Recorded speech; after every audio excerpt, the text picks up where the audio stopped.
اعوذ باللہ من الشیطان الرجیم پناہ مانگتا ہوں میں اللہ کی شیطان مردود سے۔ بسم اللہ الرحمن الرحیم شروع اللہ کا نام لے کر جو بڑا مہربان نہایت رحم والا ہے۔ انسان کو اذیت دینا، تکلیف دینا، مسلط ہو جاتا ہے شیطان اکثر اوقات انسان کی غفلت اور گناہوں کی وجہ سے۔ یعنی شیطان کب غلبہ پاتا ہے انسان پر؟ جب انسان اس کی پسند کے کام کرتا ہے، گناہ کے کام کرتا ہے، غفلت اختیار کرتا ہے، اور وہ ایذا جو ہے یا اذیت جو ہے وہ اپنی انتہا کو پہنچ جاتی ہے، یعنی اب ٹاپ پہ پہنچ جاتی ہے جب شیطان انسان کو بے ہوش کر دیتا ہے اور اس کے اوپر چھا جاتا ہے۔ یعنی بعض اوقات شیطان انسان کو پاگل کر دیتا ہے، اس کے اوپر دورہ سا پڑ جاتا ہے۔ یعنی کبھی آپ نے پوزیسڈ انسان کو دیکھا کہ جس کی اپنی عقل نہیں کام کر رہی ہوتی، وہ کچھ اور ہی باتیں کر رہا ہوتا ہے۔ تو یہ جو پوزیشن ہوتی ہے یہ بھی بعض اوقات شیطان کا انتہائی غلبہ ہوتا ہے انسان کے اوپر، اور انسان کے ہوش و حواس بھی نہیں رہتے، انسان کو ایک دورہ سا پڑ جاتا ہے، جنون لاحق ہو جاتا ہے، اور بار بار ایسا ہونے لگتا ہے، اور یہ چیز ایک مرض کی شکل اختیار کر لیتی۔ تو یہ شیطان انسان کو جسمانی طور پر بھی تکلیف دیتا ہے، اس وقت انسان شیطان کا خادم بن جاتا ہے۔ قال تعالی، اللہ تعالیٰ کا فرمان ہے، الذین یأکلون الربا، وہ لوگ جو سود کھاتے ہیں، لا یقومون، نہ کھڑے ہوں گے، الا کما یقوم الذی، مگر جیسے کھڑے ہوتا ہے وہ شخص، یتخبطہ الشیطان من المس، جس کو شیطان مس کر کے خبتی بنا دے، پاگل کر دے۔ یعنی قیامت کے دن ایسے لوگ اسی قسم کی کنڈیشن میں اٹھیں گے جو دنیا میں سود کھاتے ہیں۔ ان سے تشبیہ کیوں دی گئی، مجنون لوگوں سے تشبیہ کیوں دی گئی؟ کیونکہ کوئی عقل مند انسان کسی کی ضرورت سے اس طرح فائدہ نہیں اٹھا سکتا کہ کوئی شخص بیمار ہو، تکلیف میں ہو، اور وہ قرض لے اور وہ اس سے واپس بڑھا چڑھا کے لے۔ ایسے انسان کی تو صدقات سے مدد کرنی چاہیے، نہ کہ اس کو قرض دے کر اس سے مزید وصول کیا جائے۔ شیطان انسان پر تسلط اختیار کر لیتا ہے، قابو پا لیتا ہے، تو وہ اس کے لیے امراض کا سبب بن جاتا ہے یا امراض پیدا کر دیتا ہے۔ شاید اللہ سبحانہ وتعالیٰ کا جو فرمان ہے حضرت ایوب کے بارے میں، اس کا معنی بھی یہی ہے، وَاذْكُرْ عَبْدَنَا ایوب، ہمارے بندے ایوب کا ذکر کیجئے، یعنی کتاب میں، اذ نادى ربہ، جب اس نے اپنے رب کو پکارا، انی مسنی الشیطان بنصب وعذاب، کہ شیطان نے مجھے چھو لیا ہے تکلیف اور عذاب کے ساتھ یا بیماری کے ساتھ۔ یعنی مفہوم کی آیت کا، میری اس بیماری کا سبب شیطان کا مس ہے۔ یہ ایک بڑا اہم امپورٹنٹ سبجیکٹ ہے۔ اس آیت سے یہ بات سمجھ میں آتی ہے جو حضرت ایوب علیہ السلام نے اپنے رب کے سامنے ذکر کی کہ یہ جو بیماری مجھے اسکن ڈیزیز لاحق ہوئی ہے، مجھے اس کا سبب کیا سمجھ آتا ہے کہ یہ شیطانی وار ہے مجھ پر، شیطان کا حملہ ہے۔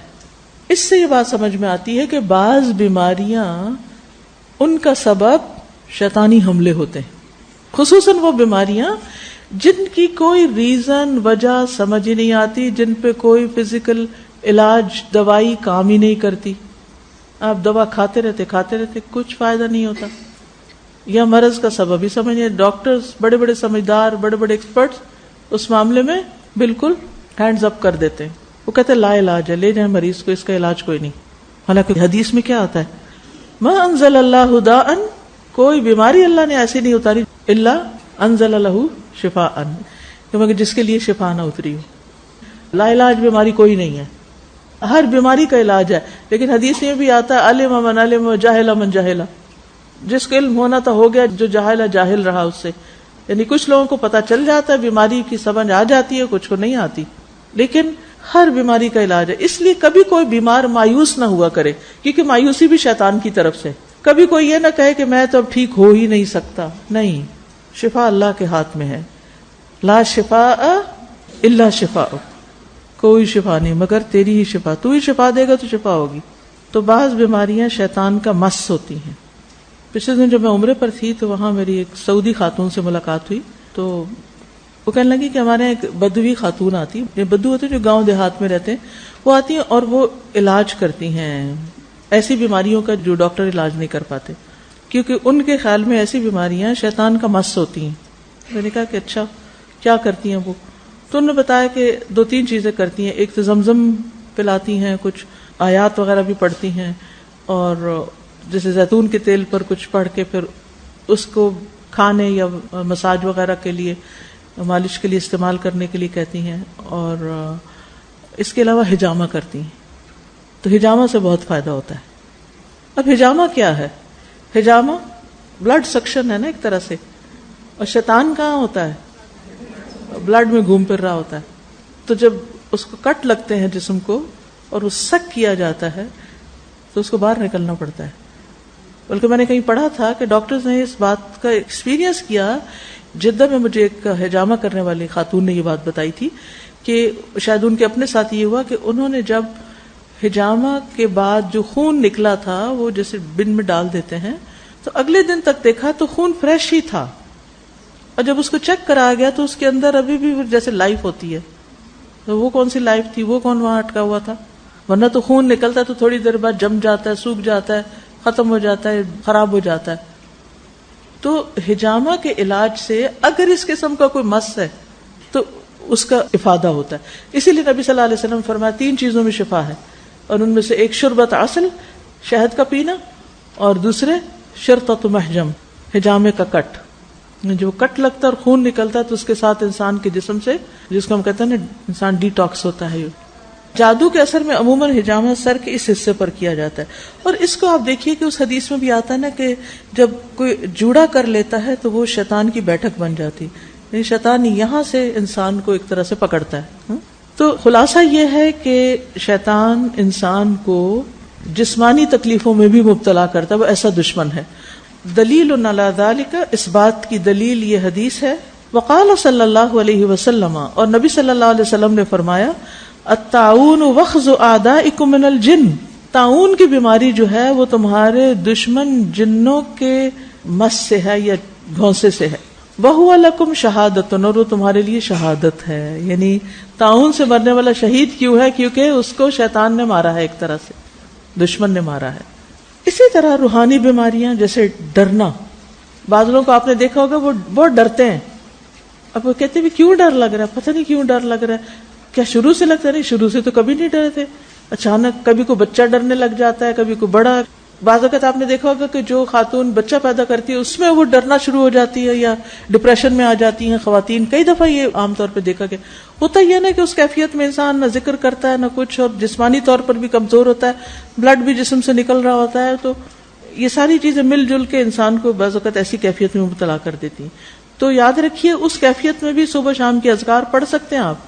حضرت مریم کے بچے کو شیطان نہیں کچھ کر سکا تھا. کیوں؟ کیونکہ ان کی والدہ نے انی اعیذھا بک وذریتھا من الشیطان الرجیم کہا تھا. ٹھیک ہے، تو شیطان جو ہے وہ انسان کو ڈراتا بھی ہے. انما ذالکم الشیطان یخوف اولیاءہ، یہ شیطان ہی تو ہے جو تمہیں اپنے دوستوں سے ڈراتا ہے. پھر سرگوشی کے ذریعے غمگین کرتا ہے، انسان کو غم میں مبتلا کرتا ہے. اس لیے سرگوشیوں میں باتیں کرنا ناپسندیدہ ہے. اس سے شیطان بڑا خوش ہوتا ہے. یعنی کسی مجلس میں بیٹھ کے 2 لوگ چپ کے ایسے راز سے باتیں کرنے لگتے ہیں، بھلا بات کچھ بھی نہ ہو لیکن یہ چیز دوسروں کو تکلیف دیتی ہے، اور یہ بھی شیطان کا حملہ ہوتا ہے. تو انسان کو اگر ایسی کوئی بات کرنی پڑے تو اجازت لے کے کرے کہ میں ذرا ایک ضروری بات ہے میں ان سے کر رہی ہوں، آپ مائنڈ نہ کیجیے گا. ورنہ مجلس میں جہاں دوسرے لوگ ہوں چپ کے باتیں نہیں کرنی چاہیے. اگر کوئی دوسرا کر بھی رہا ہو تو آپ اس کو اونچی آواز میں جواب دیں تاکہ شیطان کا یہ حملہ ختم ہو. قرآن مجید میں آتا ہے انما النجوى من الشیطان، سرگوشی شیطان کی طرف سے ہوتی ہے. لیحزن الذین آمنوا، تاکہ ایمان والوں کو غمگین کرے. ولیس بضارهم شیئا الا باذن اللہ، حالانکہ وہ اللہ کے اذن کے بغیر ان کو کوئی نقصان نہیں دے سکتا. وعلی اللہ فلیتوکل المؤمنون، مومنوں کو اللہ پر توکل کرنا چاہیے. پھر یاد رکھیے ہولناک خوابوں کے ذریعے غمگین کرتا ہے، پریشان کرتا ہے، خوف زدہ کرتا ہے. عوف بن مالک سے روایت ہے نبی صلی اللہ علیہ وسلم نے فرمایا خواب 3 قسم کا ہوتا ہے.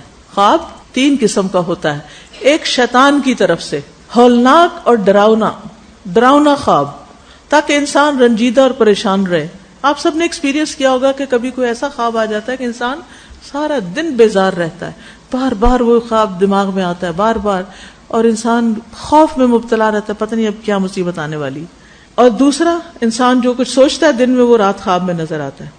تو بعض اوقات ہم اپنے بچوں کے فیوچر، ان کے امتحان، ان کے رشتے کے بارے میں پریشان ہوتے ہیں تو شیطان کو اور موقع ملتا ہے، کیونکہ وہ ہماری ویکنس ہو جاتے ہیں نا. تو شیطان خوابوں میں آ کے کہتا ہے وہ مرنے لگے ہیں، اب ان کو یہ ہو گیا وہ ہو گیا. کچھ نہیں ہوتا، ڈرا نہ کریں، لیکن کسی سے ذکر بھی نہیں کرنا. نبی صلی اللہ علیہ وسلم نے فرمایا اچھا خواب اللہ کی طرف سے ہے، برا خواب شیطان کی طرف سے ہے. اس لیے اگر کوئی برا اور ڈراؤنا خواب دیکھے تو بائیں طرف تھو تھو کر کے شیطان کے شر سے اللہ کی پناہ مانگے. اس عمل سے شیطان اسے کوئی نقصان نہیں پہنچا سکے گا، اس کا کچھ نقصان نہیں ہوگا اگر آپ اسی وقت بائیں طرف تتکار دیں 3 دفعہ اعوذ باللہ پڑھ کے. جابر کہتے ہیں کہ رسول اللہ صلی اللہ علیہ وسلم کو ایک اعرابی نے آ کر عرض کیا، میں نے خواب میں دیکھا میرا سر کاٹ دیا گیا اور میں اس کے پیچھے جاتا ہوں، سر کٹا ہوا اور میں اس کے پیچھے جا رہا ہوں. تو نبی صلی اللہ علیہ وسلم نے اس کو ڈانٹا اور فرمایا اپنے ساتھ شیطان کے کھیلنے کی خبر نہ دو، یہ شیطان تمہارے ساتھ کھیل رہا تھا، اس کو بیان نہ کرو. اور بہت سے لوگ مجلسوں میں بیٹھ کے خواب بیان کر رہے ہوتے ہیں، سب کو کہانیاں سنا رہے ہوتے ہیں، میں نے خواب میں یہ دیکھا، اور وہ عجیب و غریب باتیں. تو یہ بھی علم ہونا بے حد ضروری ہے کہ برا خواب آنے کے بعد کریں کیا. جیسے ہماری زندگی میں مسائل ہوتے ہیں نا، تو ایسے ہی برے خوابوں کے بارے میں بھی کسی کہتے پلیز ہمارا ایک خواب سن لیجئے اور ہمیں کوئی تعبیر بتا دیجئے، ہم بہت پریشان ہیں. کسی کو نہ بتائیں، آپ کو اللہ تعالیٰ نے خود ہی بتا دیا ہے وحی کے ذریعے نبی صلی اللہ علیہ وسلم کے حوالے سے کہ بس 3 دفعہ شیطان کو تھتکارو، ادھر قلب کی طرف سائڈ بدل لو، سو جاؤ، منہ سے نہ نکالو، کیونکہ جب منہ سے نکالو گے شیطان خوش ہوگا، جو آگے سننے والا ہے جو اس نے تعبیر کر دی وہ واقع ہو جائے گی. پھر اسی طرح یہ ہے کہ جسمانی تکلیفوں میں مبتلا کرنا اور بعض اوقات اچانک کہیں درد ہو جانا.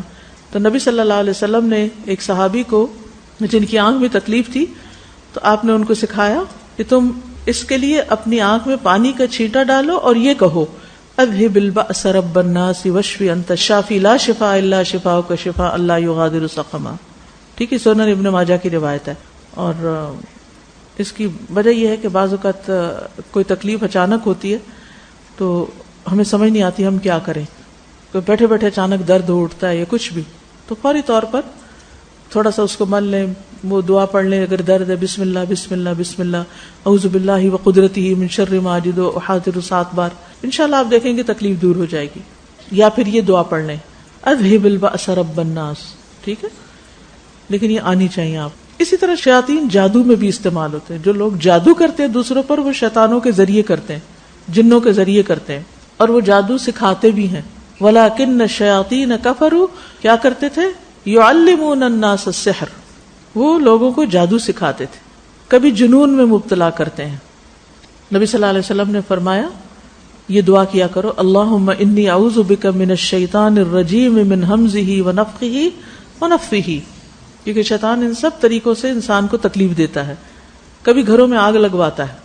آپ نے فرمایا کہ جب سونے لگو تو چراغ بجھا دیا کرو، آگ بجھا کے سو، کیونکہ شیطان چوہیا جیسی چیزوں کو ایسی باتیں سجھاتا ہے اور تم کو جلا دیتی.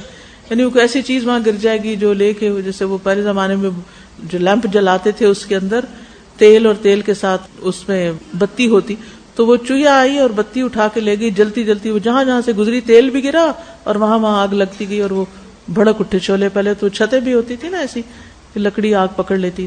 تو ان سب چیزوں سے بچنے کے لیے اللہ کا ذکر ہی ایسا قلعہ ہے جس میں انسان محفوظ ہو جاتا ہے. ٹھیک ہے، آج کے دور میں شارٹ سرکٹ ہو جاتے ہیں بعض اوقات.